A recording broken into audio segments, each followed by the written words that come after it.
अगर मैं आपसे ऐसा पूछूं कि आपके पास अगर 2 लाख रुपए हैं तो आप क्या कोई घर खरीद पाओगे, तो आपका आंसर होगा ना। आज मैं आपको एक ऐसा तरीका बताने वाला हूं जिसमें कम पैसों में भी आप प्रॉपर्टी में इन्वेस्ट कर पाओगे। मैं खाली इन्वेस्टमेंट की बात कर रहा हूं, मैं वहां पे जाके रहने की या प्रॉपर्टी को यूज करने की बात नहीं कर रहा हूं। मेरे फॉर इन्वेस्टमेंट, सिर्फ इन्वेस्टमेंट पर्पज से ये वीडियो है। तो ये वीडियो को ध्यान से देखिएगा तो कम पैसों में भी आप प्रॉपर्टी में इन्वेस्ट कर पाएंगे। अब एक बात समझिए, अगर मेरे पास 2 लाख रुपए तो मैं कोई घर नहीं खरीद सकता। मान लो जिस शहर में मैं रहता हूँ वहां पे 1 करोड़ का एक घर है एवरेज, बराबर। तो मुझे कितने और पैसे चाहिए? 98 लाख चाहिए, यस। अगर मैं मेरे ही जैसे 50 लोग और को ढूंढ लूं, 49 और लोगों को ढूंढ लूं, मुझे गिन के 50 लोग, यस, तो सब 2-2 लाख रुपए अगर लगाएंगे तो 1 करोड़ में घर आ जाएगा। सर बिल्कुल आ जाएगा।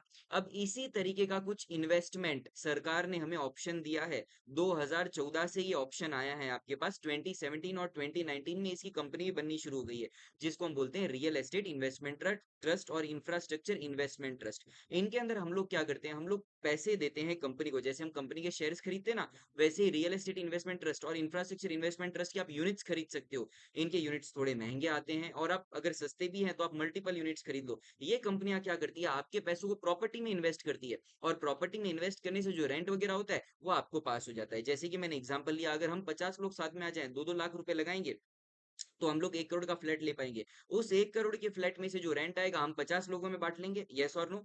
उसमें से जो रेंट आएगा हम 50 लोगों में बांट लेंगे। ये कॉन्सेप्ट होता है रियल एस्टेट इन्वेस्टमेंट ट्रस्ट और इंफ्रास्ट्रक्चर इन्वेस्टमेंट ट्रस्ट का। रियल एस्टेट इन्वेस्टमेंट ट्रस्ट अभी कमर्शियल प्रॉपर्टीज और रेसिडेंशियल्स के अंदर पैसा डालते हैं, और इंफ्रास्ट्रक्चर इन्वेस्टमेंट ट्रस्ट रोड्स वगैरह में पैसा डालते हैं। तो इस तरीके से आप अपने पैसे को इन्वेस्ट कर सकते हो, इनके यूनिट्स खरीद सकते हो, और प्रॉपर्टी को आप एंजॉय नहीं कर पाओगे, आप उसको यूज नहीं कर पाओगे, बट उस इन्वेस्टमेंट से जो रिटर्न आता है उसको आप जरूर एंजॉय कर पाओगे। Thank you.